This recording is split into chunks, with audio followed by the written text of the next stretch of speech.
Happy Friday and welcome to Bravo and Blaze with Jenny Blaze, covering all the Bravo news, quote unquote news, and the Bravo TV lineup. As a disclaimer, I would like to remind everyone that this podcast is for entertainment purposes only. Be cool, not all like uncool. We are not here to intentionally harm anyone and by no means use this platform as an avenue for bullying. And anything said is alleged, as always.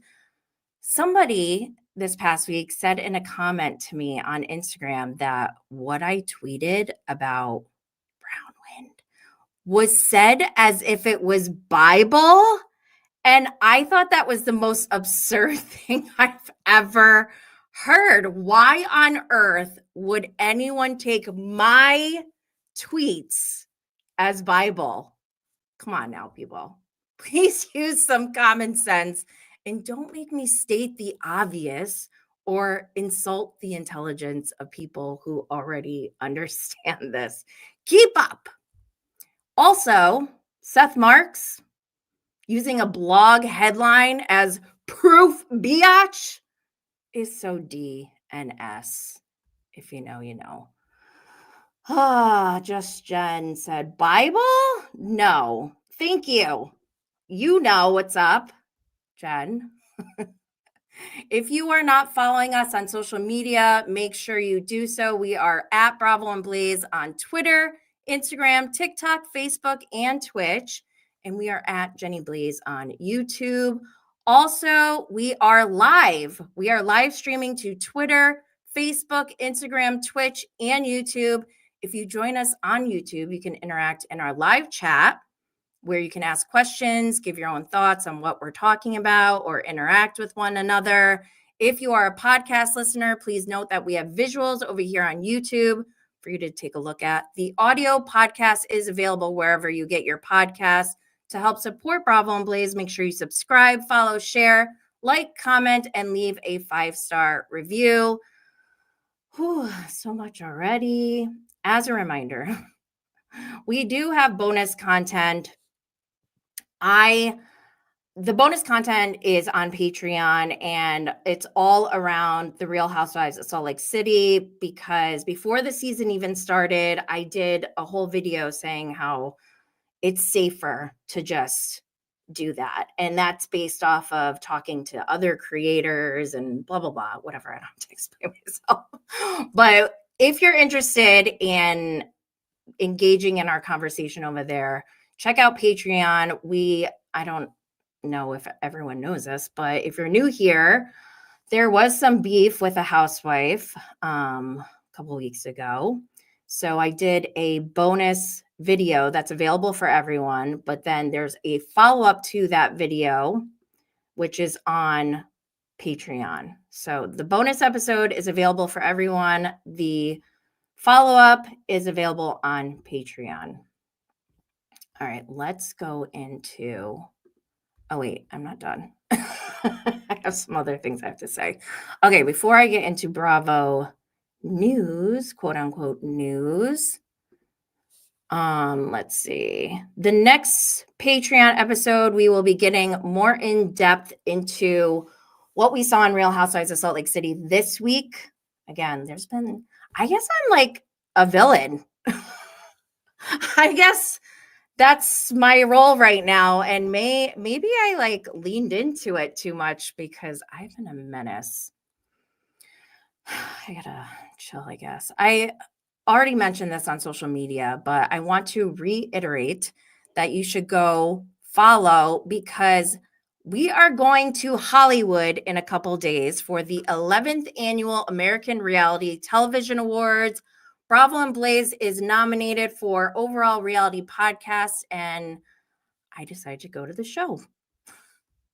So I may be going live while I'm there. Usually when I go live, like an impromptu live, it'll be on Instagram.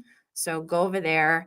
I'll definitely be taking a lot of pictures and meeting people. I plan on creating bonus content after the show. And since I'll be in LA, I'm thinking about taking a tour to some of our favorite Bravo destinations. So if you're in LA next week, send me a DM on IG. I'd love to meet up with some people. Okay, let's go to the Bravo quote unquote news. There's a lot going on, by the way. Okay, first thing, this came out of left field. This is from Everyone's Business But Mine on Instagram. And apparently, Gigi from Shaw's of Sunset got married. And I was like, what? Is this old? Because remember, she got married a while ago. And that was like a whole thing.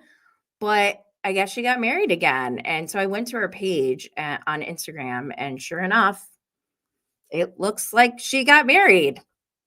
So congratulations.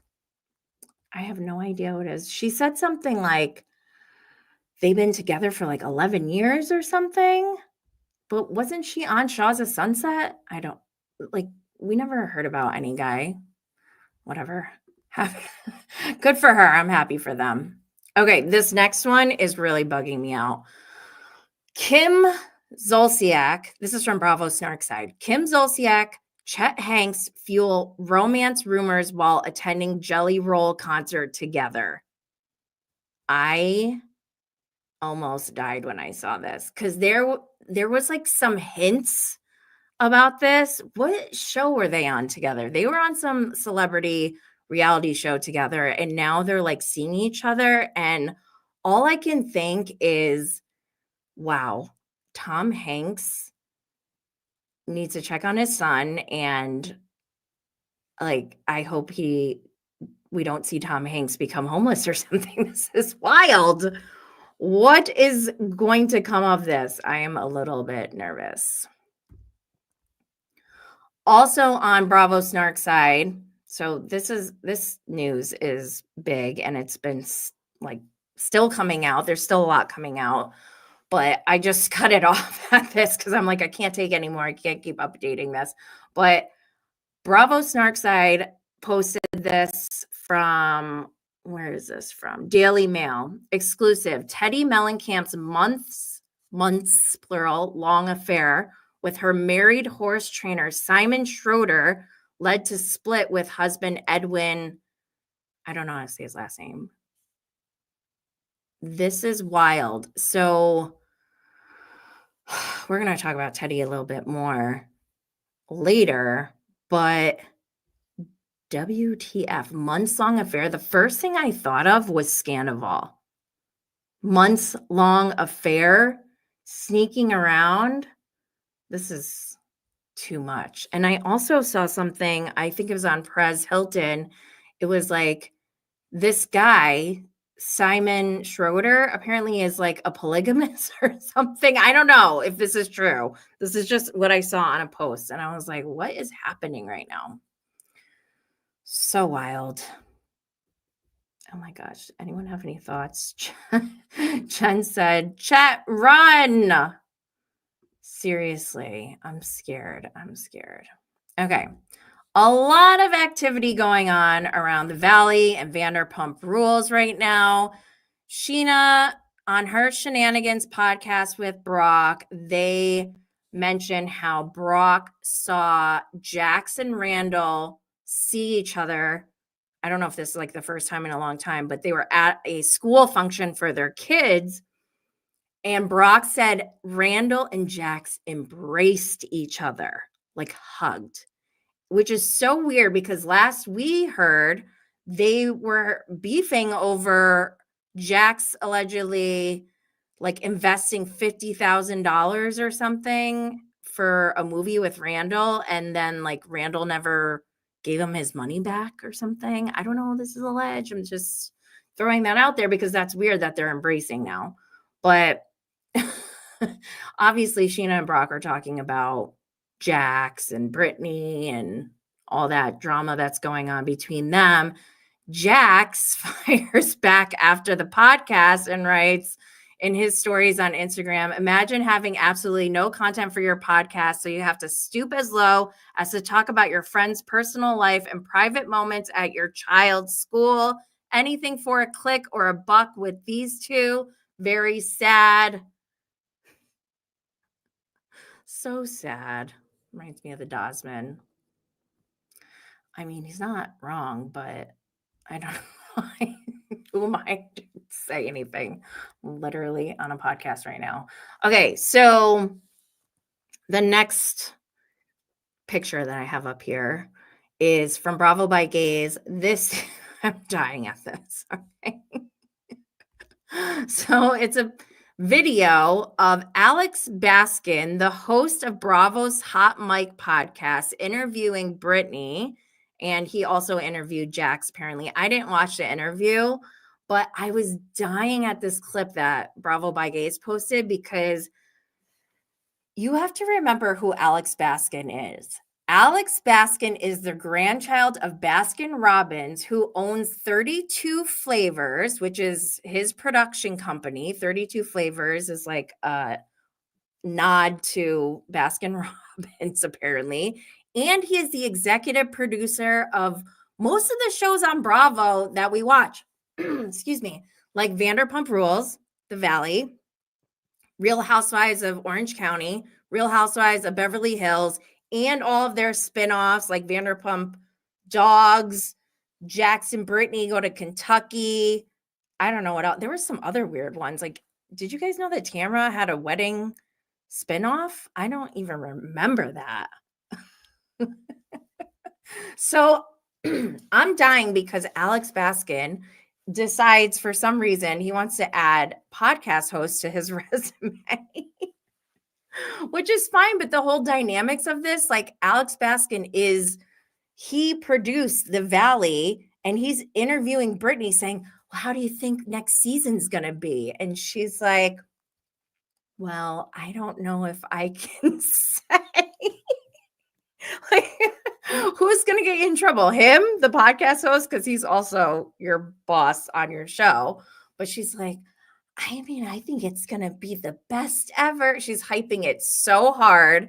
And I'm dying because I'm like, what else is she going to say? It's like she's being held hostage. Blink twice, Brittany. Are you okay? Like, what? Alex Baskin just cracks me up. But in other news, out of that podcast, this is from Taste of Reality. Brittany apparently is going to own and operate a restaurant or a bar in West Hollywood called Brits. And I just love that for her. Also, she mentioned how she filed for divorce when Jax was in rehab because he was rage texting her. And I mean, I kind of feel like that's on brand for Jax. I think this might be true. Remember that time when he broke up with Laura Lee in AA? Like, that was wild. The Valley season 2 is going to be nuts. So in this same interview that Alex Baskin has with Jax and Brittany, Alex is talking to Jax, and I guess Jax was saying how, Brittany goes and she blasts me all over the place, but then she'll call me and ask to come hang out and hook up or whatever. And Brittany clapped back immediately, and she said, let me make this clear. I was trying to see if we can be friends for our son, and obviously we can't. She is so funny. Obviously we can't. This is from House of Bravo _ on Instagram, by the way. These two, oh my God. If their whole relationship wasn't entertaining enough, this divorce might really take it to another level. I don't know. I'm scared for the Valley season 2. This is going to be nuts. Okay, so this is the next thing we have is from Reality Blurb. And hold on, I'm going to zoom this. I can't see. Okay. This picture, or this post has Lala and her former co-host on her podcast, Jessica Walters, also known as Jessica, apparently. Like, I don't really listen to their podcast, so I don't know her that much. But this caption says, Lala Ex-co-host Jessica Walters is suggesting the Vanderpump Rules star didn't give her the opportunity to say goodbye after her mysterious exit from the podcast, and reveals what she would have said to fans. People have been speculating about this one because there were no answers around this. And I think this is kind of odd. Also, I don't have the picture, I don't think, but somebody posted, it looks like Lala's actually moving forward with this rebrand. There was like a teaser, I don't know, I think it's a Lala or something. But I don't know, this just feels so weird, and I don't know. Let's go to the comments. Max is here. Good morning. Alex Baskins. Jen said, don't like podcast and producer together, right? It's weird. I think it's weird. Fuzzy Puff said, he seems like a rage texter. Talking about Jax. Yeah, I think we all agree. Fuzzy Puff, her co-host seemed really sad. I don't know her, but her goodbye after the fact was sad. Yeah, it's like, explain yourself, Prison Mike. This is not a good look. Not a good look. Okay, let's move on to the lineup. First up, we have the Real Housewives of Potomac. We're on season 9, episode 6, Shady Waters. The episode description is, the group is shook as they navigate the fallout from the messy breakfast. Messy Jizzy. Giselle returns to Lake Norman. Mia takes the ladies on a detour to unwind before trying to work things out with Kierna. At a celebratory dinner for Wendy's 40th, Jazzy opens up to the woman about her relationship, but some details aren't adding up. This episode was too much for me. Before I go into the episode, big congratulations are in order for Candace Dillard Bassett and Chris Bassett. They welcome their first baby son, Jet Maxwell Lee. Oh my gosh, she said, I already want more. She must be on that natural high. That happened to me too. It'll wear off. It'll wear off when you're tired. But congratulations to them. I love that. Okay, but going to this, oh my God, this episode, Karen is so wild. I couldn't believe what she said in this episode, and trigger warning, because I don't even know how to say this. Somehow Potomac is able to talk about really serious things in a like very unserious way. And it's so bizarre, because if these topics were mentioned on any other franchise, I feel like it would be World War 3, 4, 5, 6, 7, 8, 9, 10. Karen casually mentions that Mia, and we don't know if this is true, this is alleged, no one take my word as fact, please.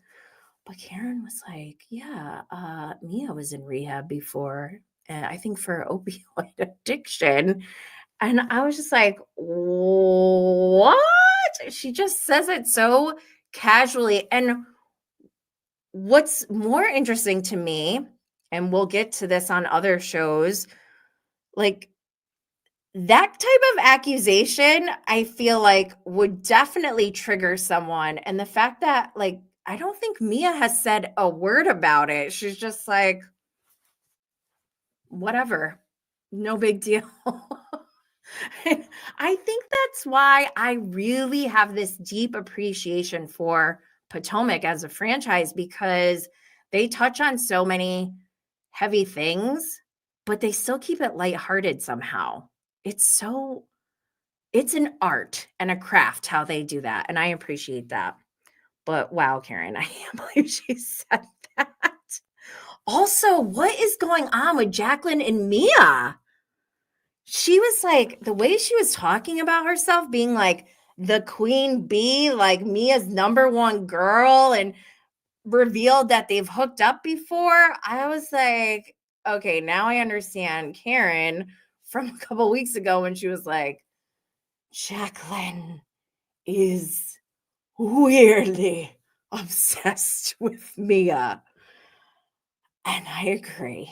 Like, what is happening there? Like, are they? I thought they said they were like sisters, but now we're hearing they like hooked up and what? Oh my God. Max says, messy Mia always lying. Her timeline is still confusing. I know she's always saying like stuff that contradicts itself. Doesn't make any sense. Jacqueline is trying too hard. Oh my God, that moment when they're at the table and Karen's going after her. Someone was like, it's okay, Jacqueline. And she's like, no. Starts crying. I thought that was so funny. Just Jen said, Karen, no, I wish I could see some accountability from her. Yes, Karen does a very good job of deflecting. However, the thing about Karen is like she really can't talk about the DWI or DUI situation. So I also kind of get where she's coming from, where she has to shut it down. Like that's what she has to do legally. I would think her lawyers would recommend she does that. That's like Jen Shaw going on her season 3, already being like arrested and then talking about her case. She didn't do that. So I don't expect Karen to do the same. However, showing some type of like remorse or accountability would be nice. I don't know though. I don't know. I hate when there's like true crime involved. Fuzzy Puff said Mia is just making things up as she goes along. I need her to write a book so we can like actually study it and be like, but you said over here, and then over here you said something else. Because it's too much. It's too much. Max said thoughts on TJ. So I actually didn't have any thoughts on TJ. I do think that it's weird that they're not intimate as they're dating as adults, and like it's not like they're like 40-year-old virgins. She has a child. I don't understand. And people, I know a lot of people on social media are speculating about their relationship. I really don't know because Max said he's an actor. You think he's acting with her? I don't know what to say about him because I just can't tell. I need to watch more. I might have more thoughts on him after the season's over. But also, I'll admit, like, I haven't been paying close attention to Potomac. It just hasn't really, like, captured me like some of the other franchises, as we know. Also in this episode, or I think it might be the scenes for the next one, this whole Mia, Gordon, and Ink thing is getting so out of hand. I said it on episode 1, the season premiere. I was like, this is too much. They're questioning the paternity of one of Mia's children, and they're talking about it on the show now. And on top of it, remember, we don't know if this is true. This is all alleged. We're just talking about what we see on TV. But Gordon said that Ink got Mia pregnant and she went and got an abortion or something. I don't know if this is true, but this is too much for me. I just like can't handle it. It's too much. It's too much. Okay, let's move on. I can't. Yikes. Okay. We're going to move on to Below Deck Sailing Yacht.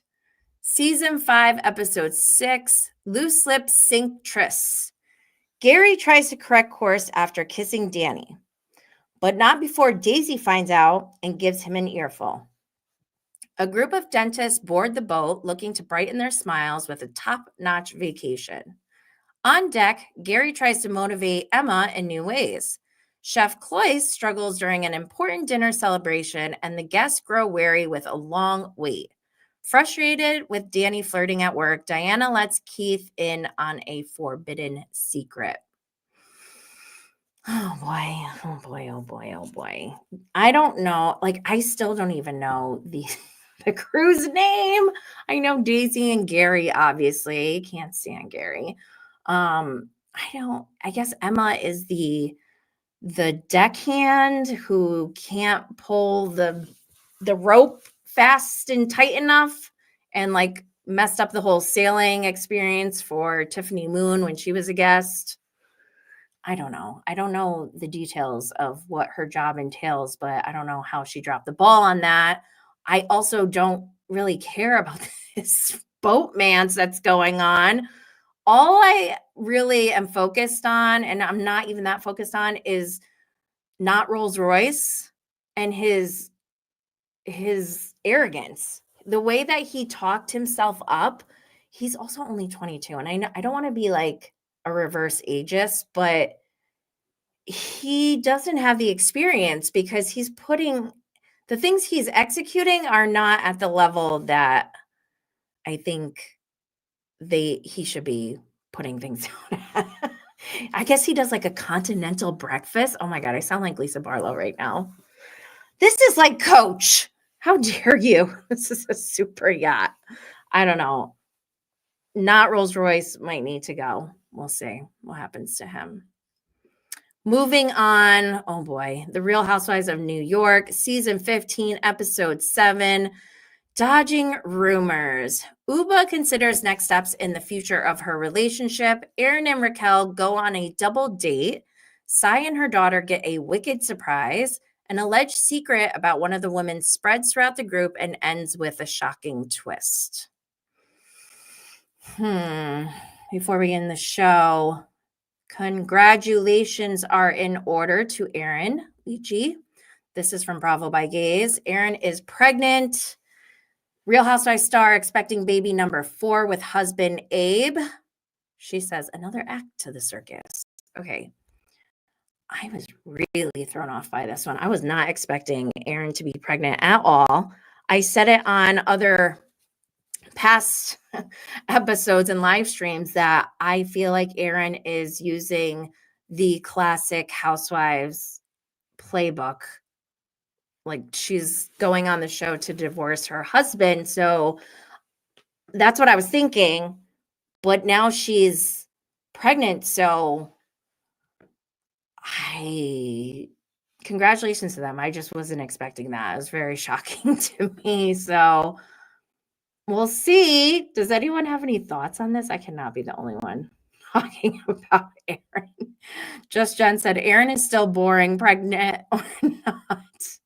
Max said she could still divorce him. Oh, you think she would?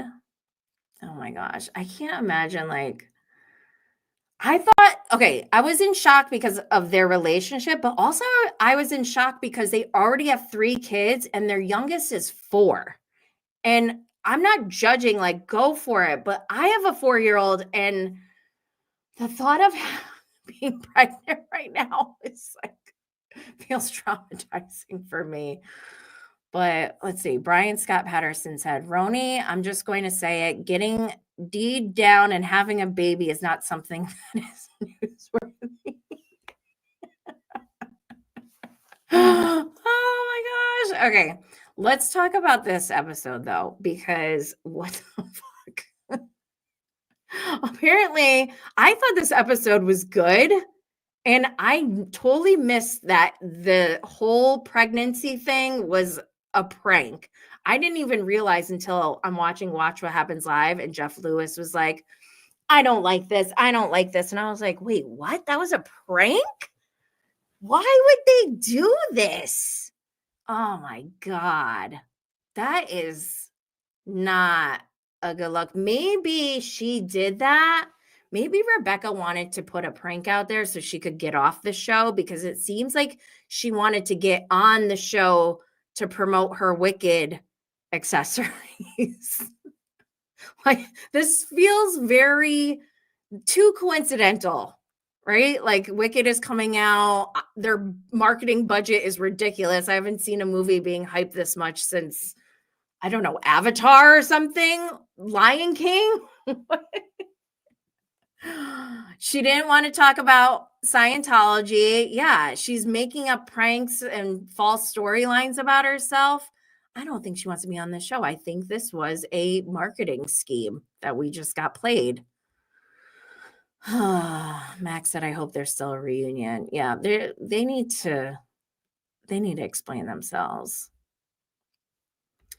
What else? Fuzzy Puff said, yes, they don't seem super connected. They seem like friends and business partners. Talking about Gabe or Abe. I love Mel. Mel is the show, I think. We need more Mel and Raquel. And you know what?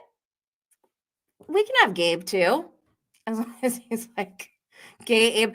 Yo, that was so wild that he would start talking about his sexuality. And I really love that moment because I'm like, we need more men, like quote unquote straight men. We need more men to talk about this because, like, come on, it's 2024. Let's not be delusional. Okay. And what's up, girl? Okay, let's move on. What a stupid prank. I still love Jessel, though. Oh, yeah. N-Dub said lesbian sensibilities. What does that mean? Can somebody explain that to me? I don't know what that means. I want to know. Just Jen said, even the cast knows manufacturing a story is the only way to keep interest. I don't know why. I just, like, I'm not interested. Their lives look boring to me. I said it. Like, going to the Hamptons, that seems so boring to me. I didn't think, like, that didn't look fun. Do their trips seem fun to you guys? Or their events? Their events don't seem that fun. The Clueless party was okay, I guess. But everything else they do seems really boring. Okay, I'm going to move on. Oh, gosh. My Roman Empire. Real Housewives of Salt Lake City. Season 5, Episode 9. Revenge is best served in Coach. I'll read the episode description, but I'm not going to go through this episode in detail because, like I said, it's not safe here. We need to do that on Patreon, but I am going to go through some stuff. So the episode description is, as the couple's trip to Palm Springs continues, tensions mount between Bronwyn and Lisa. Todd's frustration with the group's fighting grows. At dinner, Meredith questions Sean's comments about her family, while Whitney and Lisa finally find some common ground. The group enjoys a fun day at the racetrack, but things quickly go south when Lisa learns their mode of travel back home is less than luxurious. I don't know why everyone is so angry at Lisa. I thought this is what we are here for. Lisa is like the quintessential housewife because she is about that life and she's unapologetic about it. And I think it's hilarious. Like, I would totally sit and coach with her just to listen to her complain about it for 47 minutes. Legit. But let me go to some of the other things that we have here. I mentioned this already. There was some beef with one of the housewives. I put a regular video up for everyone to see, but the follow-up is available on Patreon if you're interested. Bravo, bravo, bravo. Bree posted on Instagram, I was today years old when I learned that Seth Marks is an SVP at Big Lots. Same. I didn't know this. Did you guys know this? Oh, man. I don't know why he has to, like, what is so pressing that he has to leave Palm Springs early for Big Lots? Are they like closing another Big Lots somewhere? I don't know what that's all about. Oh God, the Dosman. I'm telling you, the devil works hard, but the Dosman works harder. In Daily Mail, there's a headline exclusive. Donny Osmond's nephew, Jared. That's how they introduce him. Donnie Osmond's nephew, Jared, slams Real Housewives of Salt Lake City for giving him a bad edit, got thrown under the bus. I was dying laughing reading this article. I'm going to have to remind myself to put a link to it in the show notes because it is hilarious. This man will not stop. He's bashing the show, saying he got a bad edit when, like, did anyone go for him? I mean, I posted about him, but I didn't talk to him directly. That's something I would like to distinguish. And I've said this before, but maybe I need to remind everyone. I do think there is a difference between reviewing a show that's available to the public and talking about it, just reacting to it and having opinions. I think there's a difference between that and actually reaching out to the people on the shows, because obviously this is reality TV. They're real people. But what we're seeing is an edited version. And we can't, hopefully people don't forget that, because we can't go off of just what we see on TV to define who they are as people. But also, when I'm reviewing, I want to be completely authentic and transparent about what I'm thinking. So I say things without thinking that they are watching me, because I don't expect them to watch me. I thought this was like a one-way mirror type of situation. I even said in a tweet this week, I feel like, maybe I said this last week too, but Real Housewives of Salt Lake City feels like a play that we're all in the audience. We're all in the same theater together. The housewives are on stage. They're the quote unquote actors. And we're just sitting there watching, but we're also talking to each other about the show. They stop what they're doing up on stage to come down into the audience and drag us up onto the stage without telling us, I didn't know this is how we were playing this game. If that's the case, then this is not fun, because I want to be able to say what I want to say. And I think it's weird that they're stalking what the audience is saying, when it's you should, if you go on this show, you should, one, know that people are going to start talking about you because you're on TV. But two, we're not getting the whole story. So it shouldn't matter what we say, really. And it's bizarre to me that they do care what we say. I don't know what you guys think. What should we do? And Dub said, I would absolutely pay to watch this on a theater with a group of people. That's what I'm saying. I feel like the reunions. Okay, I've also said this before. Real Housewives should maybe take a lesson from the WWE and follow their type of business model, where they're putting on a show. All those wrestling matches are a show. Could be the same as a reunion for us. And they go around to different cities and they wrestle all over the place. Sometimes they air it on TV, but they also get people in the audience rooting for the wrestlers. And I feel like we don't want to be that wild. We don't want to be throwing people around and pretend fighting, but I think they could follow that same model and host a live reunion somewhere, and then we could ask questions or whatever. That's essentially what we do anyways, but we just do it virtually. Whatever. What else? Yes, WWE. Imagine how fun that would be. Seriously, it would be so fun. That's why BravoCon is so fun, because they're live in action, beefing on stage. Max said Brittany was using him, talking about the Dosman.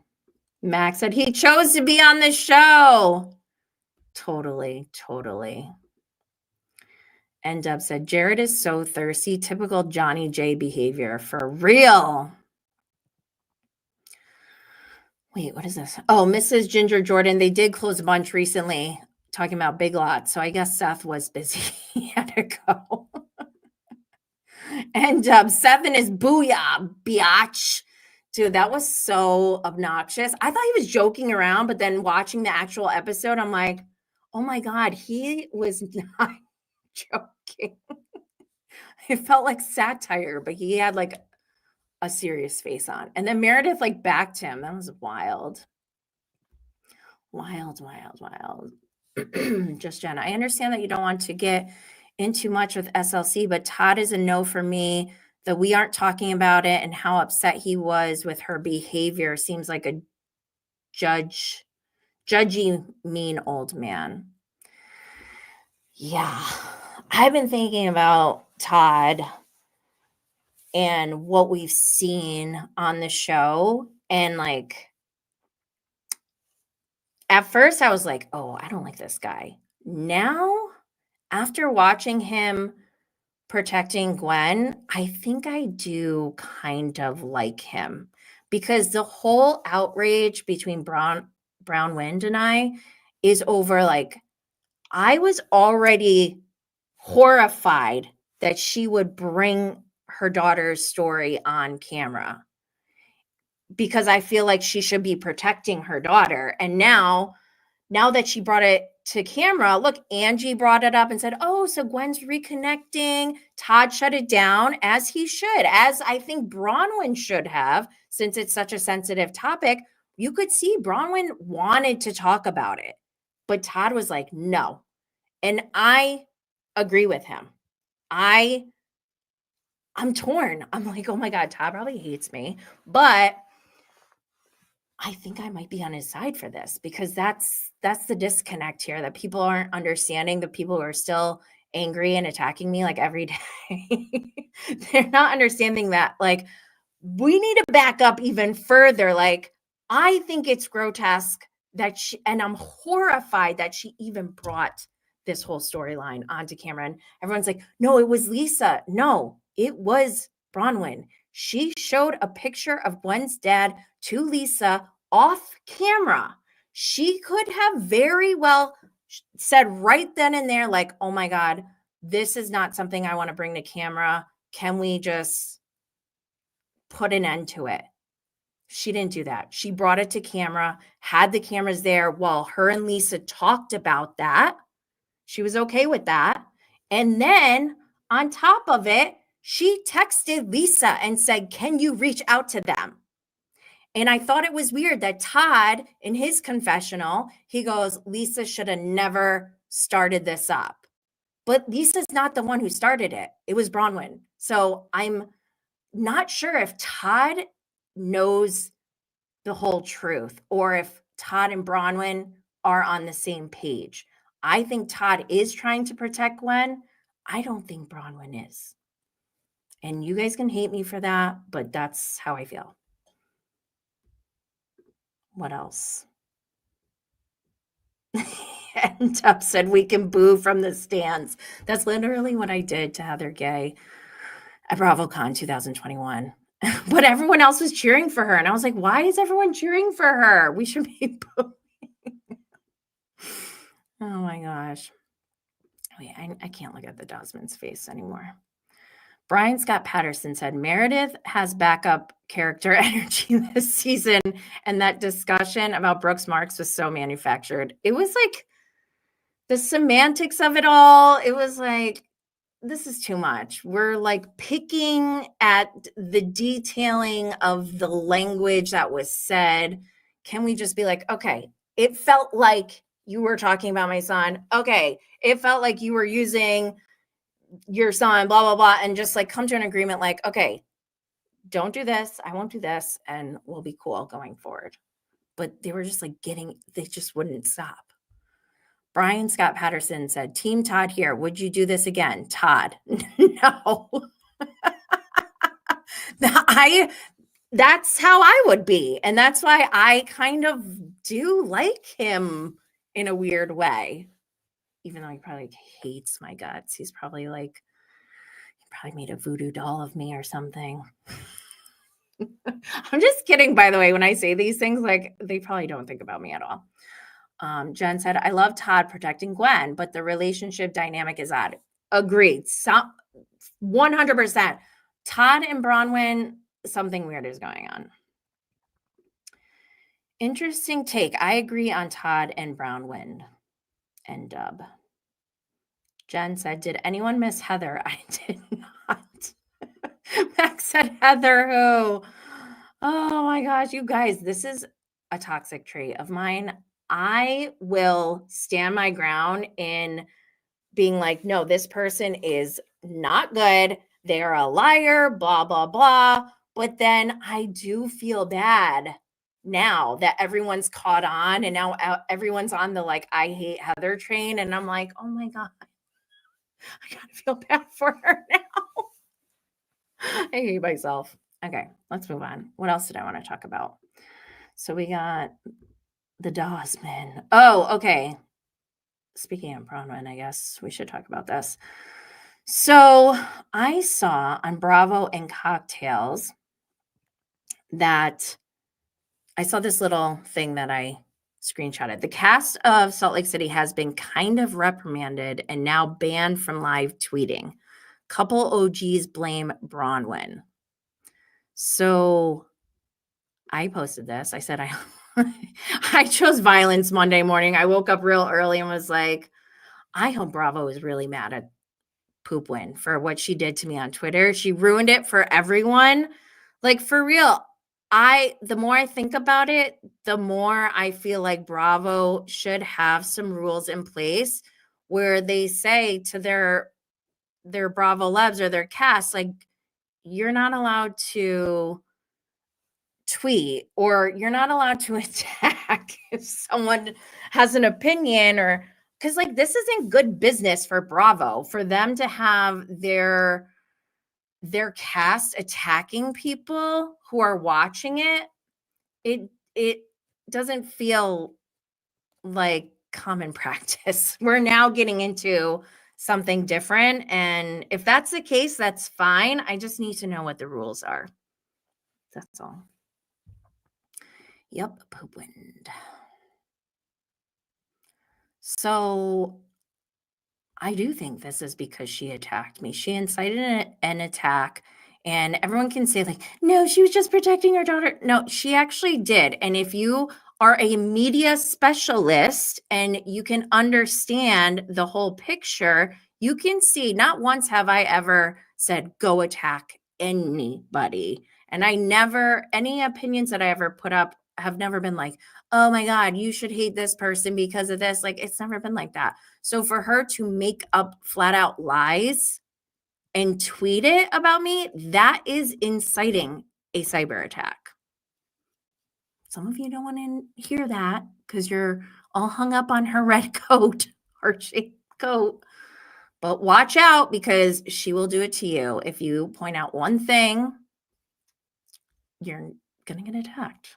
So just be careful. Queens of Bravo posted that the first ever episode of Salt Lake City aired 4 years ago today. That was like a few days ago. I went back to old clips and was just reminiscing, and this show truly is one of the best. As much as it's like torture sometimes, it really is such a good show. I just wish the only thing that I would change if I was a producer is I would vet the newbies more. And I would make it very clear, we are not messing around with fake accounts, trolling, cyber attacking. Some of the stuff that they do online, like with their fake accounts, is illegal. And I'm pretty sure Bronwyn has a fake account. I said it on my Patreon. I'm not going to call it out or blast it here, but I'm pretty sure I know who she is on Twitter. Her fake account.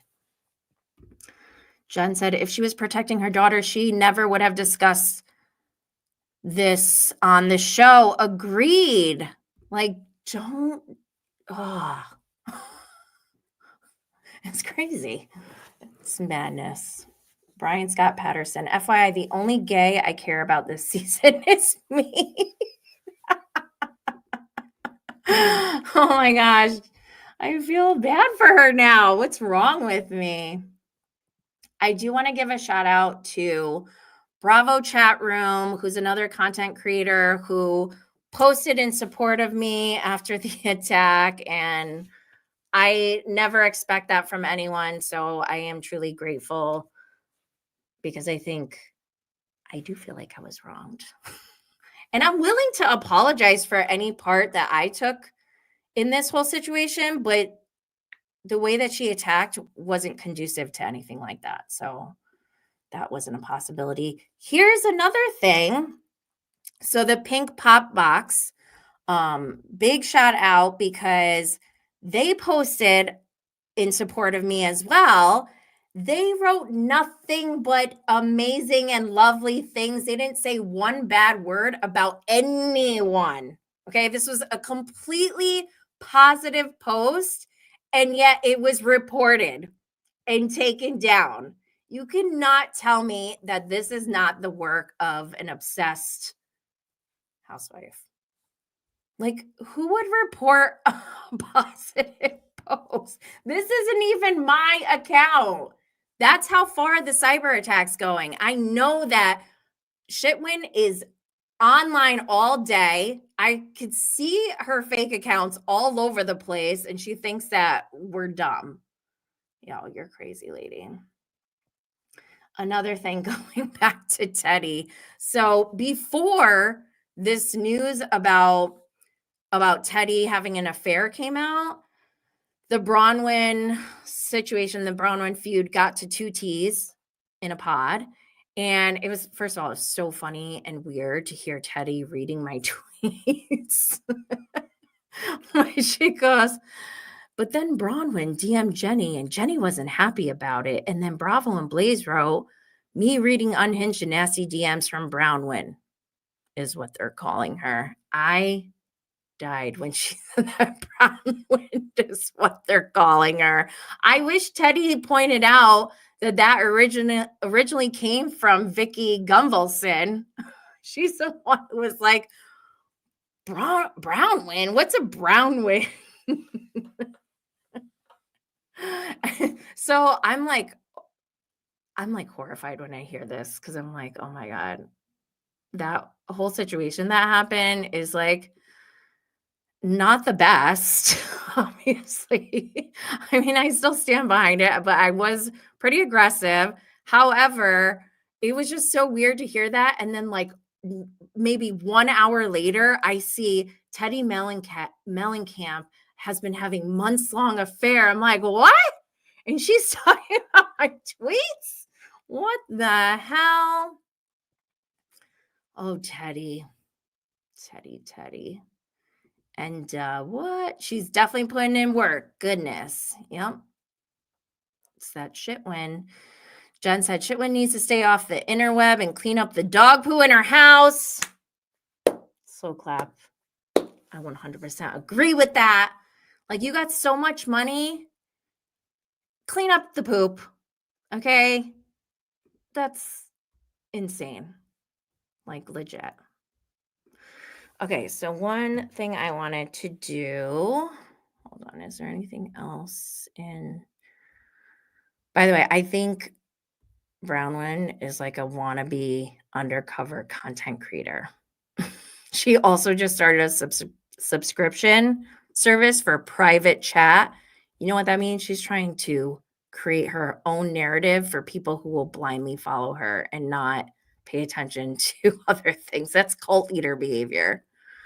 Wild. Wait a minute. Also, going back to this 2 T's in a pod clip. So I posted this on TikTok.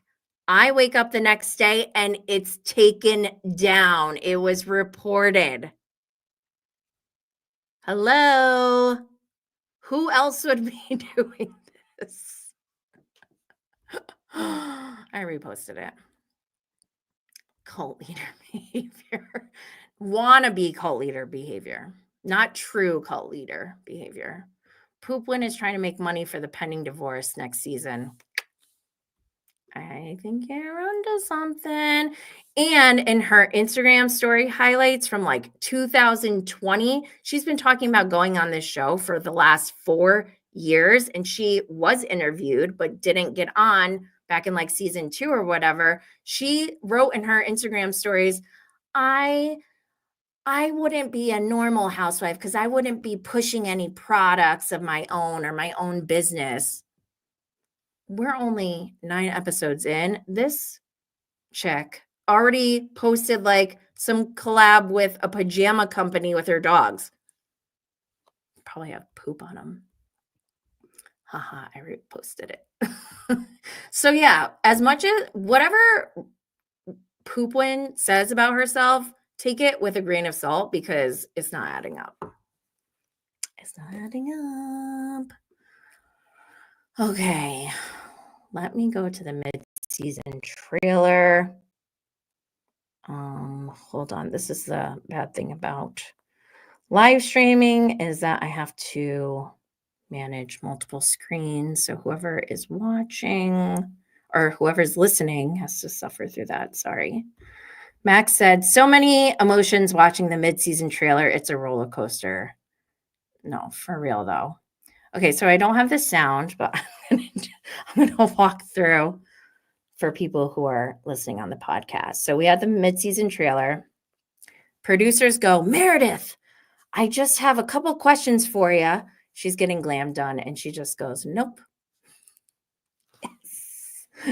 I think I made this happen. I manifested more Meredith. And then the next clip is her saying, do not put your bad, dirty behavior on me. Yes, I love it. I love an activated Meredith. We got Heather Gay in the bed. Producers say, how do you feel about the night as a whole? Then they show Heather Gay going, who told you this shit? Whitney goes, I reached out to Monica. It's already a mess. Heather's face. We got Bronwyn. How do you feel this morning? She's crying. I don't know. Like Lisa fucking. Wait, what did she say? Lisa can't take. Oh, go back. I'm trying to rewind. What did she say? Lisa fucking can't take fucking criticism from anyone. And then there's Lisa getting glam. Do you think that there's any road back at this point? Lisa says, no, I don't. Oh, Angie throws something, but she looks really cute. Her outfit is really cute. Angie throws something towards Lisa Barlow. She goes, stop it. Wait, you dirty ass. You're dirty as fuck, Lisa says. Fuck you. Oh my God, Meredith, I love this part. There's nothing okay about any of this. Then Lisa goes, cheers to the best day ever. They're on a boat. Still to come on the Real Housewives of Salt Lake City. They're on some kind of trip. They could do a lot of excursions. There's a horse riding excursion. Heather Gay and Angie are shopping. There's like a huge dick in Heather Gay's face.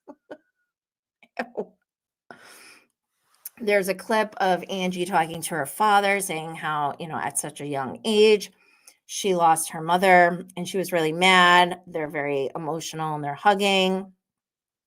That's sad. Oh, this clip. Bronwyn and Todd are at a party. I love how this guy is looking right at the camera.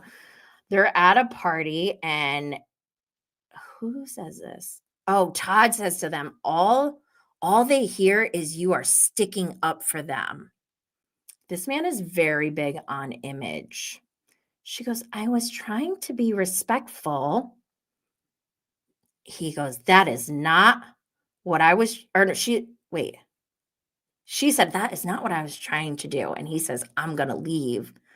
Her face, do you see that? Her reaction, she's like, oh, he goes, let's go. This is weird. Heather goes, I think he's kind of mean to her. He dismisses her. Bronwyn says, and if we want to speak about my husband, we could speak about the real shit I've gone through with Todd.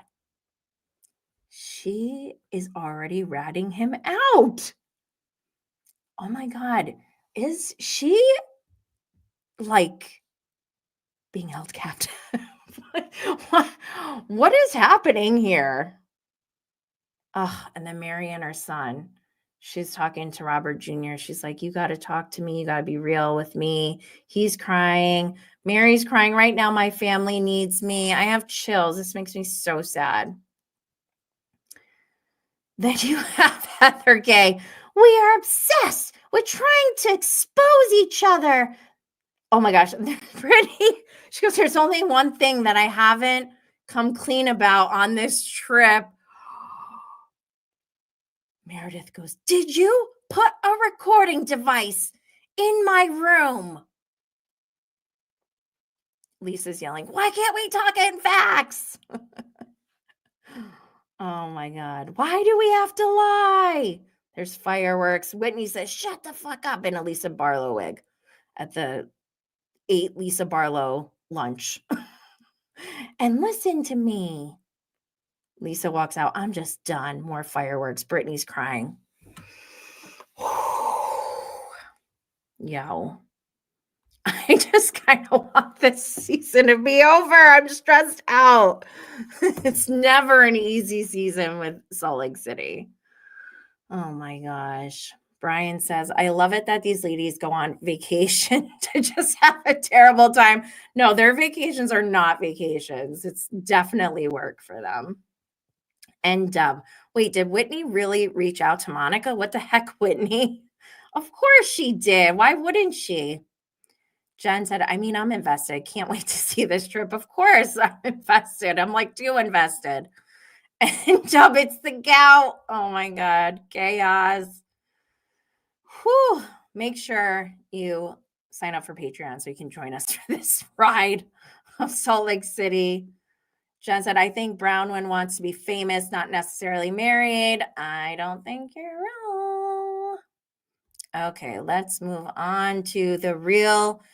Oh, wait, before I move on, one thing I wanted to mention, we also had an after show from last night where they talk about Lisa hating Coach and all this stuff. And I am a known Lisa Barlow lover.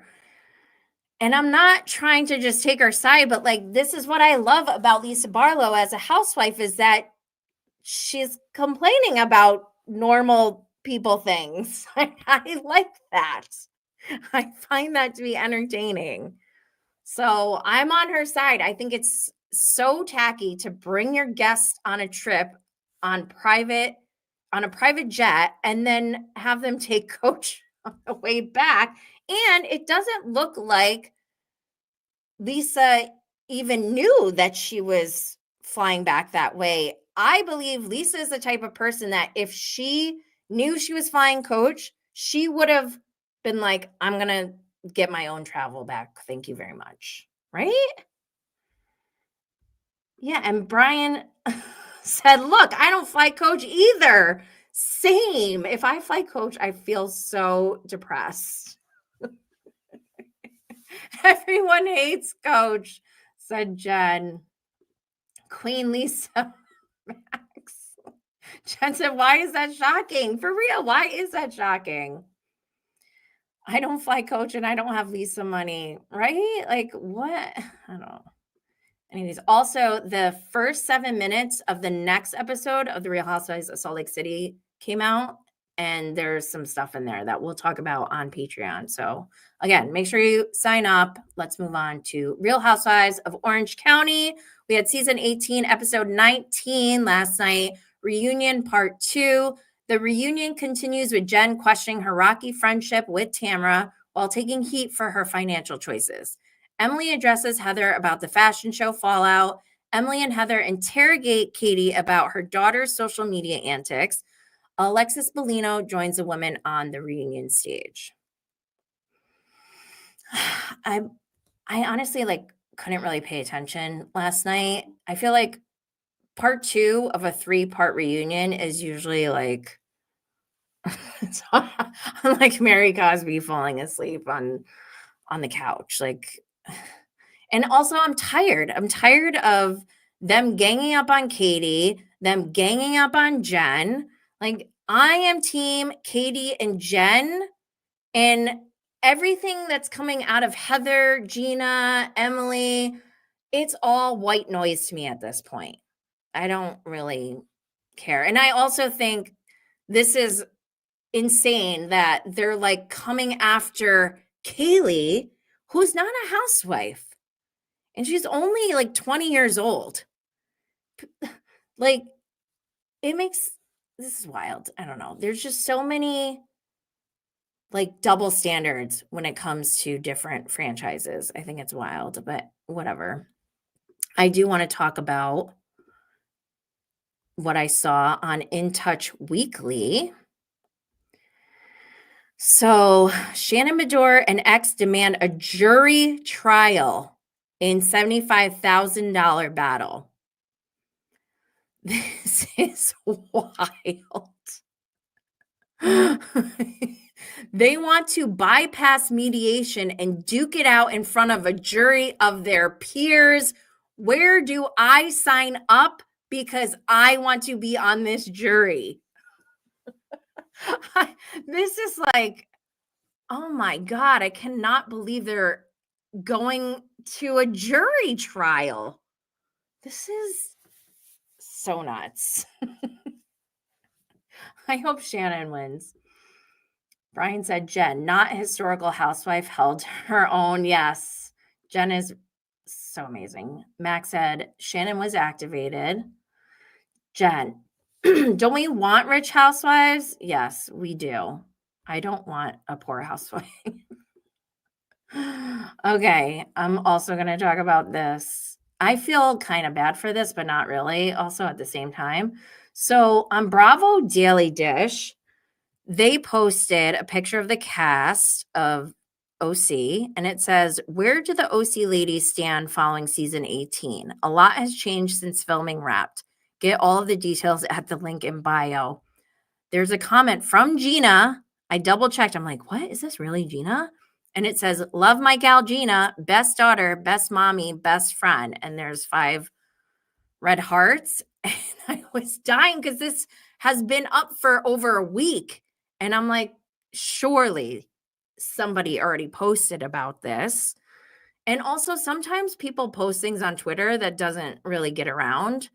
Like, I'm pretty sure someone did post about this already, but I saw it and I'm like, oh my God, I have to post this. This is hilarious. And so I posted it and I said, Gina must have thought she was logged onto her burner account. I truly thought this was just a funny thing. I did not think that Gina would even see it or care. I figured she'd be like, whatever. She cared. I did feel guilty after I read this. She commented and said, if you want the real scoop, I'll give it to you. My dad goes on my account and deletes mean comments when I make posts because he doesn't like the thought of me having to see hurtful things. He forgot to switch back to his account before writing that. I love him for this. Although in reality, I don't give a fuck what any of you people say. Happy Saturday! ! Heart. I was like, oh my God, Gina. I didn't think she would even care. This is going back to what I said earlier. Like Seth Marks saying proof biatch to a blog headline is ridiculous to me. Or people saying, what you tweeted about, you said it like it was Bible. Are you crazy? Nothing I say is Bible. Why are you taking my tweets as fact? That's wild. And I'm just surprised that they even like look or care. And I'm sure somebody sent it to her, but like even some fans were like, Gina would never. And I'm like, oh my God, who cares? It reminds me of the Heather Dubrow paparazzi thing. Like, who cares if you did? We don't care. Just like own it or whatever. I don't know. Her excuse, though, I feel like I believe it. I really didn't need like proof. I was like, oh, okay. I didn't really care either way. But then she goes on her Instagram to her almost 1 million followers and does a whole reel about it saying, the real story is la la la la. I was like, oh my God, Gina. Like, this is, I think reacting is worse. And I'll tell you exactly why in a second. But this blew up so big that Page Six posted about it. And it was talked about on a bunch of podcasts. And this is why, if you're a Bravo Lab and you're listening right now, don't react to things because it makes you look more guilty. Like, no one, I don't think anyone would have cared if she didn't say anything. But then look at this. I'm not joking you. These are all screenshots of my notifications on Instagram where Gina's dad, quote unquote, I mean, it could be Gina for all we know. This really does, this is not the proof, but whatever. I'm still buying her story for now. He went and commented on like every comment on my post. And then also because Gina tagged me on her Instagram reel, I got all the notifications of his comments too on that post. He was working overtime. This man was commenting everywhere, which again made me feel bad. Like, I didn't think this would trigger them so hard. I thought it was funny. I I thought it was so funny, in fact, like, and again, like I said, I felt bad. So I updated my original post and I said, update, and I tagged Gina so she knows. Gina has responded with a post indicating it was her father who was logged into her account. I would also like to formally apologize for choosing this song because I don't actually hate Gina, and this was supposed to be a funny post. The song I chose was Kellis, I think, Caught Out Here, where she's like, I hate you so much right now. I don't actually hate Gina. It was supposed to be funny. Her father seems very sweet, and I do believe it was him. Apologies to, I tagged Gina's dad. You're a great dad, and you have a wonderful daughter. He said, apology accepted. Please try to be a bit more responsible with your words and actions moving forward. Peace and love. Heart, heart, heart. I hearted it, okay, because I was like, oh, my apology accepted. However, if you read this, you can see how it is very passive aggressive of him saying, be a bit more responsible. First of all, sir, I don't take orders from you. Second of all, I did nothing wrong. If you didn't mess up and make your daughter look like a fool, then we wouldn't be in this situation. So I said, will do. Hopefully, you will also be more responsible when logged into Gina's account. Heart. Like, I'm sorry, dude. You are not going to come up in here and disrespect me on my own page. Like, I also, when Gina posted her reel, I commented and I said, your father seems very sweet, heart or something like that. And I was like, and this is all in good fun, but now I'm dying to know how many dick pics does he get in DMs? And he wrote back and he said, very few. And so I wrote back, so you're saying you've seen some dick pics? And he replied, only yours, which I thought was really funny. So I did like the dead emojis and a laughing emoji. But then he was still rude to me on my own page after I apologized to him. So you're going to get it back, sir. Sorry, I'm a New Yorker too. I just don't sound ridiculous when I talk. Okay, let's move on. Okay, so this is where you can see the difference between somebody who reacts to what's posted online versus someone who doesn't. This is a tweet from Sunny66878 on Twitter from November 8th. It says, with a bunch of H's, and there's the dead emojis. Not Emily snooping Katie's IG page while at the Neff Cure event. And there's a bunch of crying emojis. So there's two pictures. It's at an actual post from Neff Cure on Instagram, and it's zoomed in showing Emily on her phone.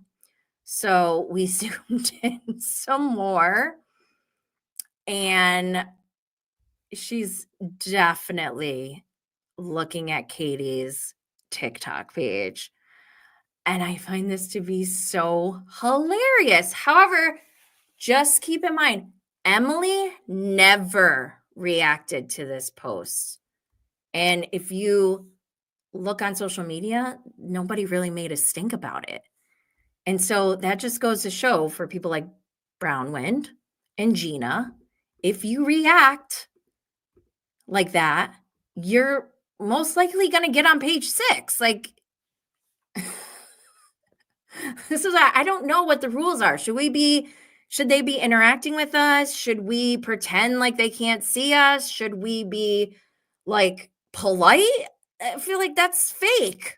I don't want to be fake. I want to give my true reactions to what I'm seeing. And I want to hear other people's true reactions because I find that part hilarious and fascinating because we're all watching the same show, and based on our own backgrounds and our own whatever we've gone through in our lives, in Buddhism they call it ahimsa, like your whatever scars you've gotten through your life, like that affects how we watch these shows. And even though we're seeing the same exact thing, we may have different takes on it. And so I try to approach other people's tweets and comments as just them making a comment or opinion or pointing something out. And I don't really see anything wrong with that. If this is a show, like it would be one thing if these people weren't on a show, then yeah, absolutely. We're out of line for talking about them, but they're on a show. This is what it's for. So it's just weird to me. I don't know. I wonder if Emily will ever address this because it's too much. Let me go to the comments. Max is laughing. That was all over social media. IG talking about Gina. I know she was so nuts for this. I really was shocked that she even responded. Jen said, I loved when Shannon said to Alexis, you're a TV star. Shannon was activated, rightfully so. And Dub said, Gina was excited to have an actual story for once. I'm telling you, I really do not like Gina this season because I don't like the way that she's been talking about Travis's ex. And I don't even know this woman, but I think it's low and I think it's tacky to talk about the ex-partner of your man when they have children and you're still together. Like that's Travis's ex has no voice. I don't even know this woman. She could be the worst woman on earth for all I know, but still, it's just the principle of it. And that goes back to Bronwyn. It's even worse what Bronwyn is doing because the person she is talking for or saying like, oh, he didn't want anything to do with her. That person passed away. That's even worse. And I'm disgusted by that. So yeah, Gina, get it together.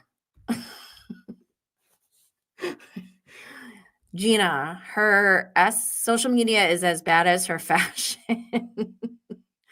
That's what I wrote on my post. I was like, bad glam, offensive and insulting accents of all sorts. And now this, come on now. Like, this is not what I want. I want a rich housewife like Lisa Barlow. Give me 8 Lisa Barlow. We'll make a show.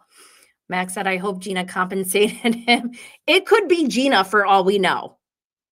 Gina's dad never did a video. She could just be catfishing us. I said, oh, damn. Oh, my God. And Gina's dad must earn 10 cents a comment. Brian said, okay, I admit it. I'm actually Gina's dad and have a burner account under the name Brian Scott Patterson. All of this may or may not be true. And it was the Zoom that had me laughing for days. Wait, what Zoom? Oh, the Zoom of Emily. Oh my gosh. Right? It's so funny. Look at that. Oh my God, it's totally the same picture. Oh, and Dub, I need them to not engage. Yeah, 100% agree on that. Jen said, I don't like Gina talking about the ex. Children involved, not cool. Agreed. And Dub, Gina's voice is definitely offensive. Right? It's offensive. That English accent she did, I was like, this is offensive. It's insulting, offensive, all of the above. It's enough already. Oh my gosh. So yeah, we're coming to an end. We're well over an hour, but I want to remind everyone that I did interview Katie a while back during the season. So go check that out. Oh, I want to mention one thing. I'm still mad about this from last week. So in part one of the reunion, Heather and Emily are going after Katie about her custody, about this legal situation that happened with some guy they don't even know like 10 years ago and all this stuff. They're just coming at her nonstop. And it just makes me sick to my stomach. Do you know? I will tell you all this right now. This did not happen on the actual recording of this interview that I did with Katie, but we only had one video session. Like, we don't call each other and like talk to each other all day. And like, that was my first time. That interview was the first time I ever got to know her and got a chance to like ask her questions about herself. And off camera afterwards, we continued talking. And I was just like, I wanted to know more about her and like get to know her personally. And that's when she told me she was in a shelter at that time. And my heart was broken. I'm like, oh my God, that must have been so difficult for you. So then to see Heather and Emily and Gina or any of these women on stage not know that about Katie, and they've been filming with her for an entire season, tells me so much about them. They have never even tried to get to know Katie. Because how do I know this? I have talked to her once. How do I know this and they don't? That is, it really bothers me. And also, like,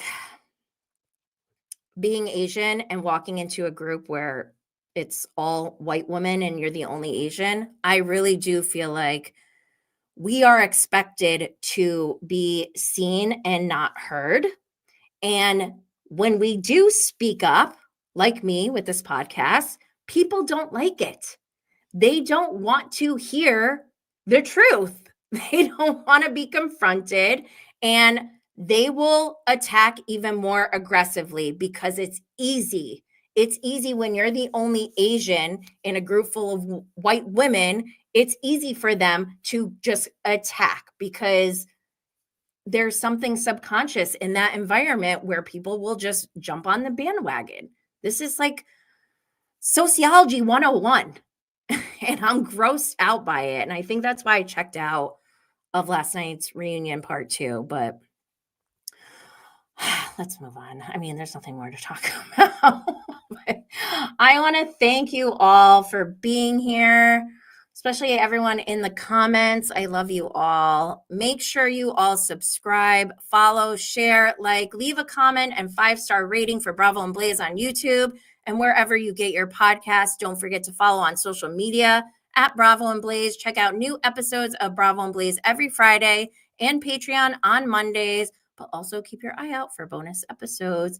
And until next time, stay lit, y'all.